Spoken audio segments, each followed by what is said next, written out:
Peekaboo, I see you. And you look to be only what, 8 years old? Don't make me tell your mama you're listening to a true crime show where the host cusses and talks about things that aren't teddy bears and ginger ale. What? Yes, I've got your mom on speed dial. Don't make me use it.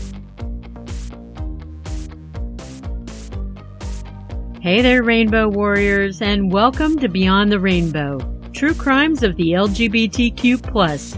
And I'm your host who's been covered in protective unicorn dust, CJ. There'll be no new episode next week as I'll just be getting home from the True Crime Paranormal Festival in Austin, Texas, where I hope to meet some of you Rainbow Warriors.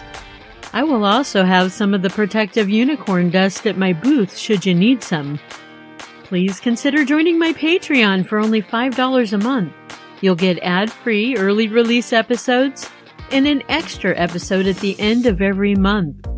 Plus, if you include your mailing address, I'll send you some extra goodies. Hot damn, right? I'll include a link to my Patreon in my show notes. Also, I need to clarify something I messed up on in the first episode of the season about Stephen Mark Brashear. I called the U.S. Confederate flag the Union Jack flag. The two flags are very different. The Union Jack flag is actually the British flag, and I thank several of my listeners for clearing that up and educating me on that fact. Oh, this will be only the second time I've ever flown by myself, and I must say I'm a tad bit nervous about it. But I guess I have to put on my big girl panties and suck it up, Buttercup. I'm not much of a drinker, but maybe I'll get one before my flight. And a half a beer usually leaves me pretty tipsy. I was trying to remember what got me through my last solo flight. My daughter had a weed vape pen, and I took a hit off of that. It helped with the anxiety. But I think I'm just messing with my own head now because I love to fly. But maybe not so much alone as with someone else. Do most of you feel like this if you have to fly by yourself? Please let me know if I'm not alone in these feelings, because maybe I'm just a weirdo. I'm on the social media platform formerly known as Twitter, Instagram and Threads is Rainbow Crimes, and Facebook is Beyond the Rainbow. Ed Buck Didn't Give a Fuck is the title of this episode. But just who is Ed Buck? Have you ever heard of him before? There's a lot of articles about him, and they like to lead with Ed Buck is an American businessman and a big supporter of the Democratic Party. I'd prefer to condense his biography into Ed Buck is a 68-year-old white gay drug pusher and a killer. And just because he's a member of the Democratic Party doesn't mean he's not a demon. And it also doesn't mean shit like this doesn't happen in the Republican Party. One other thing, Ed Buck has been referred to in media as Jeffrey Dahmer 2.0. So, with that preface, let's get into this case. Edward Buckmelter was born August 24, 1954 in Steubenville, Ohio. His family moved to Phoenix, Arizona, where he was raised. Ed came out as gay when he was 16 years old. And as a young adult, Ed became a fashion model in Europe.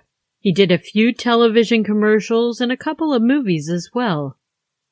Then back to the States he came, and back to Arizona when he was in his 30s. He had a nose for business. He bought a friend's company that was sinking into bankruptcy. He renamed the business, and 5 years of running the new company, he sold it for over $1 million. Ed also decided he had a passion for politics in the 1980s. This is when he legally changed his last name from Buckmelter to simply Buck. Ed was a Republican at the time, and he was none too pleased with the 1987 Republican governor of Arizona, who happened to be Evan Meacham. So Ed started a group called the Meacham Watchdog Committee, and he did his damnedest to get Evan Meacham recalled.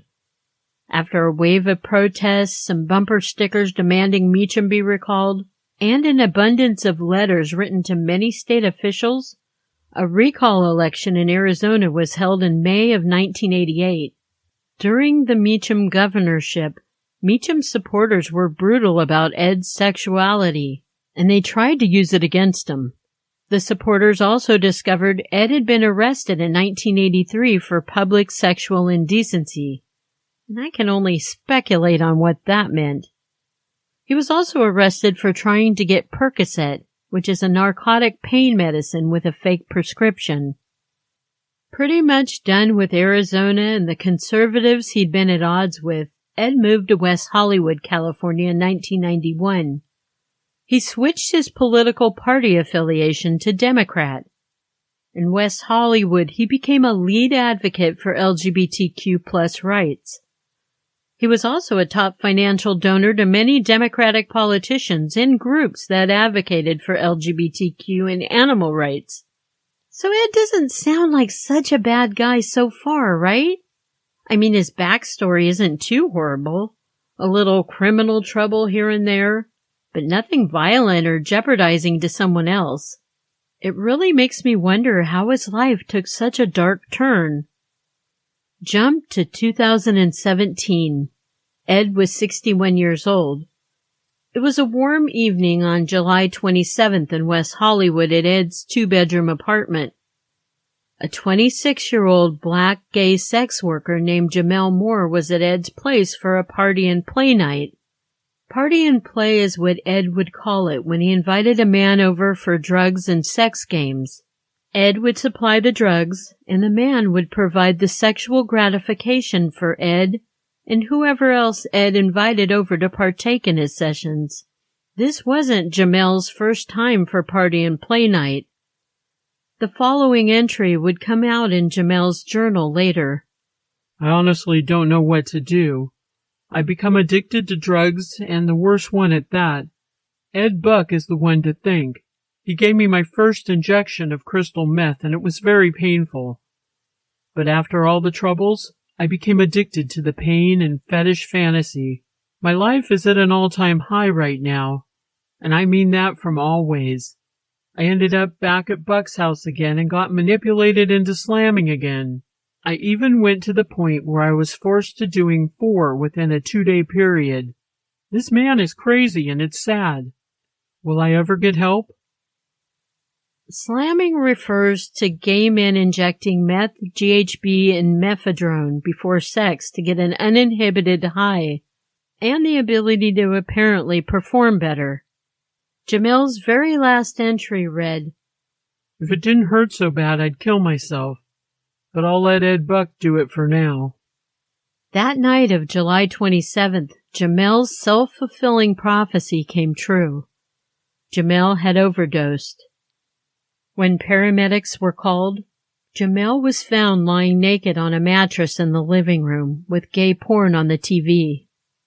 While investigating, detectives found in Ed's apartment 24 syringes with brown residue, 5 glass pipes with white residue and burn marks, a plastic straw with possible white residue, clear plastic bags with white powdery residue, and a clear plastic bag with a piece of crystal-like substance.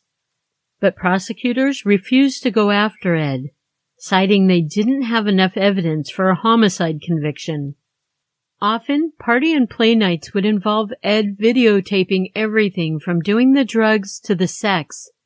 Much of the time, the men would be wearing BDSM masks to camouflage their identities. But not always. In one video, Jamel begged Ed not to film his face. But Ed did not listen to Jamel's pleas, and once Jamel passed out, Ed got into the camera frame with Jamel and he started to play with his penis, and he posed it in different positions. Apparently this dude Ed had never heard of consent is everything. In early January of 2019, Ed would claim another life by forcing the victim to take crystal meth. His longtime friend and another gay black man named Timothy Dean. Timothy was 55 years old and was from Tampa Bay, Florida. He moved to Southern California in 2002. Timothy was physically fit and an avid basketball player. He loved the game of basketball, and he played for a gay basketball league in the LA area. Timothy was fashionable and what some might consider a foodie. He had exquisite taste. Timothy was over at Ed's apartment, and he injected meth which did not mix with the amount of alcohol in his system. A coroner's report suggested that Ed waited at least 15 minutes after Timothy's death to call 911. So here we have 2 deaths by drug overdose in Ed's apartment. Coincidence? Not likely. But at this point, Ed had still not been arrested. After Timothy's death, other men began to pop up with their stories of being at Ed's party and play nights. A 37-year-old man who calls himself John met Ed on the dating site Adam for Adam. This was months after Timothy's death. John found himself drugged in Ed's apartment. John said he was homeless, but he was recently able to obtain a job. Then one night, he and Ed connected on the dating website, and John thought, what the hell, I'll meet him. Once he was at Ed's apartment, John somehow was given a drug to make him go unconscious. When he awoke, he asked Ed to call for a paramedic, but Ed said no. John was able to escape and call for help at a nearby gas station. John reported what happened at Ed's apartment to the police. His statement was the key to Ed finally being arrested at the end of 2019. You know, this whole drug-em thing, to me it really gives off some Stephen Port serial killer from the UK vibes, because that's what he did to his victims. 10 other men came forward and reported that Ed would pay them to come back to his place and use drugs. He also wanted them to dress in skimpy underwear. A lot of the men were homeless men Ed found at Plummer Park in West Hollywood. And yet another victim of Ed's was stirred out into the open. It was also an encounter from Adam for Adam dating website. The man was a 28-year-old homeless man named Jermaine. He was flown from Minnesota to West Hollywood by Ed. Ed drugged Jermaine with something mixed in Jermaine's Gatorade, and once Jermaine was feeling the effect of the drug in his drink, Ed injected him with crystal meth. Jermaine was even able to produce some photos showing Ed in a pair of white long johns kneeling over Jermaine with a red and black toolbox full of sex toys. And once again, Ed was arrested. Ed chose his victims based on how hungry they were. That's why a lot of his victims were poor and homeless, and he wouldn't pay them until they agreed to slam drugs first. Ed wasn't big into penetration, he was more into fetishes. He loved to use his toys. He would partake in oral sex, both giving and receiving, but his big turn-on was watching the men. He enjoyed dressing the men up and having them be his sex slave. And most of all, he loved younger, good-looking black men who were well endowed to enact his fantasies with. He would use the drugs to hook 'em, and then he would keep many of them coming back for more and more, pretty much like Jamel wrote in his journal. In July of 2022, Ed was convicted of 2 counts of distribution of methamphetamines, resulting in death, 4 counts of distribution of methamphetamine, 1 count of maintaining drug-involved premises, and 2 counts of enticement to travel in interstate commerce for prostitution. His trial lasted 9 days, and he was sentenced to 30 years in prison. But you know what? Even in prison, Ed's net worth is $15 million. Crazy, rich-ass fool. Rest in power, Jamel and Timothy. Our True Crime Quickie this episode comes to us from Waterloo, Iowa in 2005. Real quick, speaking of Iowa, a new rainbow warrior named Jay just joined our Facebook group and said if I'm ever in Des Moines, Iowa, there's a coffee place there called Mahalo's, and they have a rainbow warrior coffee drink. Jay says it's amazing. I thought that was really cool. And I guess it's not really cool to say really cool anymore. So I have to work on some updated terms for groovy, neato, and really cool. Anywho, I'll stop rambling. You know, sometimes when I'm trying to find out what a victim was like, I'll do a search that says, who was, and then I'll insert the victim's name. In this particular case, I typed in who was 29-year-old Jason Gage. Guess what the first two bold words to show up were? Gay man. This is very disappointing because I know Jason Gage of Waterloo, Iowa, was much more than his sexual identity. He was much more than a white man with ginger-colored hair. So I kept digging and I finally found out a little more. Friends and family talked about Jason after his death. They said he never had any enemies, only friends. He was kind and giving. In fact, he once gave a drunk stranger $46 to take a taxi ride home. Jason was funny. He had a quick wit and he wasn't afraid to use it. He was also a ball of energy and a flamboyant flirt. Jason had dreams of moving to New York City to be a hairstylist. But in the meantime, he was waiting tables in the Italian restaurant beneath his apartment complex. And he was also a student at a beauty college, learning the craft he most had a passion for. Let me introduce a new character into this story, 23-year-old Joseph Lawrence. It sounds like Joseph had a rough childhood. As a toddler, he was physically abused by his parents, and he was removed from their care by the age of 3. He became a child in the foster care system until he was adopted by a family when he was 5. Several moves to different states within 11 years with this family made Joseph realize he didn't want to be with his adoptive family anymore. At the age of 16, he requested to be put back into foster care until he aged out at 18. By this time, he was in Arizona, and he moved to New Mexico to try his adult life out with a fresh canvas. In the 5 years between aging out of foster care and the time he ended up in New Mexico, he met a young woman named Elizabeth Hostetler. The two loved each other, and they even created a new life that was growing inside of Elizabeth's belly. Joseph decided he was going to leave his job in New Mexico, which was working on oil rigs, to go and do right by Elizabeth and their soon-to-be baby. He moved to Iowa. And once there, the young couple moved to Cedar Falls, Iowa, which is very near Waterloo. They did this because Elizabeth had tons of close friends in Cedar Falls, and she knew that her close friends would help them take care of the baby. Elizabeth had been friends with our guy Jason for a couple of years now, and they met through an acquaintance. She introduced Jason to her baby daddy Joseph, and the two seemed to get along great. Joseph didn't seem freaked out by Jason's sexual identity. Joseph also had other gay friends, and he seemed secure with his own sexuality. A little over a week after they met, this was on March 11, 2005, Jason and Joseph hung out. Jason took Joseph to a gay club called Kings and Queens, and then the two headed to an after-hours party at the Times Bar. Here the two men got extremely hammered. In the wee hours of March 12th, Joseph called a female friend of his girlfriend, Elizabeth. He asked this woman for a ride home from downtown because he didn't like the hospitality of the crowd he was in. He continued to tell her if he remained there much longer, he was going to end up in jail.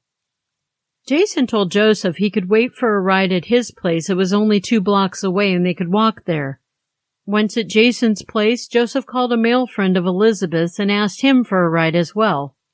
But Joseph never showed up for that ride. On Monday, March 15th, Jason didn't show up for work. There was no call or anything, which most certainly wasn't like Jason. Friends who hadn't seen Jason in 3 days called the police for a welfare check. Police entered Jason's apartment around 11 p.m. that Monday night. And once they were in there, they found Jason's body laying on his bed. The television was on and 2 glasses were there with residue of alcohol. This suggested to investigators that 2 people had been there watching TV and drinking, and most likely one of them was Jason. An autopsy report showed Jason had been bludgeoned to death with a bottle, and there was a shard of glass from the bottle that was stabbed into his neck. Detectives tracked down the last person Jason was seen with, and Joseph was brought in for questioning. A search of Joseph's phone revealed text messages to some of his new friends in Iowa and to some of his old friends in New Mexico. One of the texts said, "I just killed a guy, I think. He was hitting on me real bad and we got in a fight and it got out of hand." The medical examiner declared that there were no defensive wounds on Jason, which would have been indicative of him fighting back, but it appears Jason didn't fight back. Joseph's interview with detectives was filmed and he admitted to hitting Jason with a bottle on his head and to stabbing him with a piece of glass. He claimed Jason was sexually hitting on him and it freaked him out.